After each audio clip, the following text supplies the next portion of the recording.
The Raven by Edgar Allan Poe. A reading by Karagosh.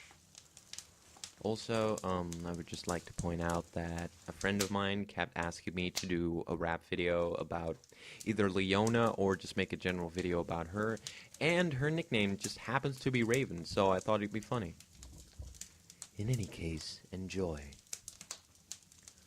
Once upon a midnight dreary, while I pondered weak and weary over many a quaint and curious volume of forgotten lore, while I nodded, nearly napping, suddenly there came a tapping, as of someone gently rapping at my chamber door. "'Tis some visitor," I muttered, tapping at my chamber door. "Only this and nothing more." Ah, distinctly I remember, it was in the bleak December, and each separate dying ember wrought its ghost upon the floor. Eagerly I wished the morrow, vainly I had sought to borrow from my book surcease of sorrow, sorrow for the lost Lenore, for the rare and radiant maiden whom the angels name Lenore, nameless here forevermore. And the silken, sad, uncertain rustling of each purple curtain thrilled me, filled me with fantastic terrors never felt before, so that now to still the beating of my heart I stood repeating, "'Tis some visitor entreating entrance at my chamber door, some late visitor entreating entrance at my chamber door, this it is and nothing more." Presently my soul grew stronger, hesitating then no longer. "Sir," said I, "or madam, truly your forgiveness I implore.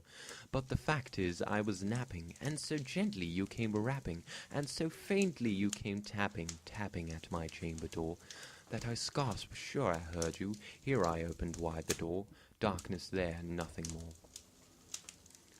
Deep into that darkness peering, long I stood there, wondering, fearing, doubting, dreaming dreams no mortal ever dared to dream before. But the silence was unbroken, and the stillness gave no token, and the only word there spoken was the whispered word, "Lenore." This I whispered, and an echo murmured back the word "Lenore," merely this and nothing more.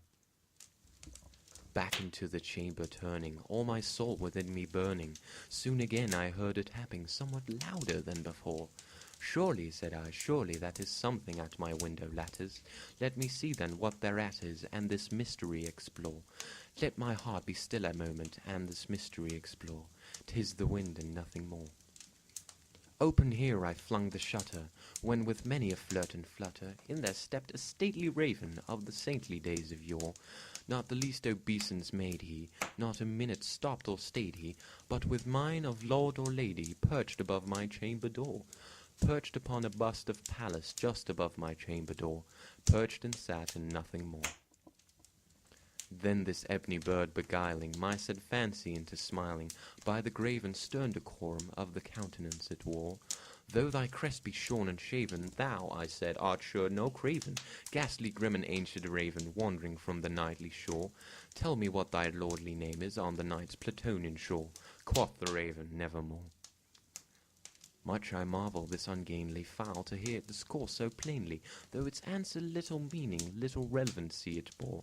For we cannot help agreeing that no living human being ever yet was blessed with seeing bird above his chamber door, bird or beast upon the sculptured bust above his chamber door, with such name as Nevermore. But the raven, sitting lonely on this placid bust, spoke only that one word, as if his soul in that one word he did outpour. Nothing farther than he uttered, not a feather than he fluttered, till I scarcely more than muttered, "Other friends have flown before. On the morrow he will leave me, as my hopes have flown before." Then the bird said, "Nevermore."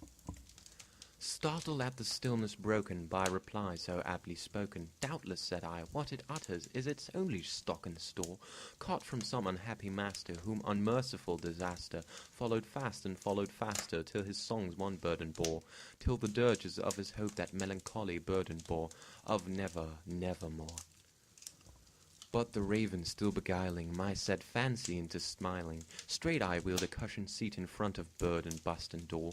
Then upon the velvet sinking, I betook myself to linking fancy unto fancy, thinking what this ominous bird of yore, what this grim ungainly ghastly gaunt of ominous bird of yore, meant in croaking "Nevermore."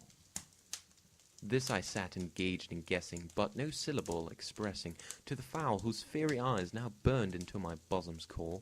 This and more I said, divining, with my set at ease reclining on the cushion's velvet lining that the lamplight gloated o'er, but whose velvet violet lining with the lamplight gloating over, she shall press, ah, nevermore.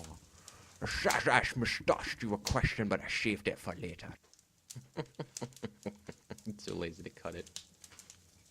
Then methought the air grew denser, perfumed with an unseen censer, swung by seraphim whose footfalls tinkled on the tufted floor. Wretch, I cried, thy God hath lent thee, by these angels he hath sent thee, respite, and nepenthe from thy memories of Lenore. Quaff, oh quaff this kind nepenthe, and forget this lost Lenore. Quoth the raven, nevermore. Prophet, said I, thing of evil, prophet still if bird or devil, whether tempter sent or whether tempest tossed thee here ashore, desolate yet all undaunted, on this desert land enchanted, on this home by horror haunted, tell me truly, I implore, is there balm in Gilead, tell me, I implore, quoth the raven, nevermore. Prophet, said I, thing of evil, prophet still if bird or devil, by that heaven that bends above us, by that God we both adore, tell this soul with sorrow laden, if within the destined Aden, it shall clasp a sainted maiden, whom the angels name Lenore, clasp a rare and radiant maiden, whom the angels name Lenore, quoth the raven, nevermore. Be that word our sign of parting, bird or fiend, I shrieked upstarting, get thee back into the tempest and the night's Plutonian shore. Leave no black plume as a token of that lie thy soul hath spoken. Leave my loneliness unbroken, quit the bust above my door. Take thy beak from out my heart, and take thy form from off my door, quoth the raven, nevermore. And the raven never flitting, still a sitting, on the pallid bust of Pallas just above my chamber door. And his eyes have all the seeming of a demon that is dreaming, and the lamplight o'er him streaming throws his shadow on the floor. And my soul from out that shadow that lies floating on the floor shall be lifted nevermore.